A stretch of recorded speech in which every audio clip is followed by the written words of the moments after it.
Jeff பெசாஸை உலகின் மிக பெரும் பணக்காரராக மாற்றிய அமேசான் பிறந்த தினம் இன்று. இன்னைக்கு $1 trillion கம்பெனியா வளர்ந்துள்ள அமேசான் ஒரு ஆன்லைன் புக் ஸ்டோரா ஒரு கராஜ்ல தொடங்குச்சு. வால் ஸ்ட்ரீட்ல நல்ல வேலையை விட்டுட்டு இன்டர்நெட் பிசினஸ் தொடங்க முடிவு செஞ்சாரு ஜெஃப் பெசாஸ்.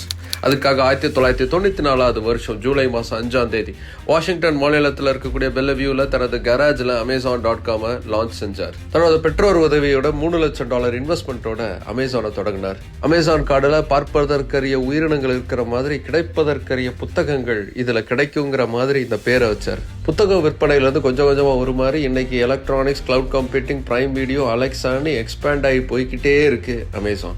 காமர்ஸ் ரெவல்யூஷனுக்கு முன்னோடியா இருந்து ட்ரெடிஷனல் ரீட்டைலையே மொத்தமா மாத்தி போட்டுச்சு அமேசான். இப்படி இன்னைக்கு உலகின் மிகப்பெரிய காமர்ஸ் அப்புறம் கிளவுட் பிளாட்ஃபார்மா இருக்கக்கூடிய அமேசான் ஒரு சாதாரண கராஜ்ல ஜெஃப் பெசாஸால தொடங்கப்பட்ட தினம் இன்று. ஜெஃப் பெசாஸோடைய வரலாறு இன்னும் டீட்டெயிலாகவும் அமேசான் பற்றின இன்னும் இன்ட்ரெஸ்டிங்கான ஃபேக்ட்ஸை தெரிஞ்சுக்கிறதுக்கும் கீழே இருக்கக்கூடிய லிங்கை கிளிக் பண்ணுங்க. இதே மாதிரி நிறைய இன்ஃபர்மேஷன்ஸை தெரிஞ்சுக்கிறதுக்கு பிக் பேங் போகன் சேனலை சப்ஸ்கிரைப் பண்ணுங்க.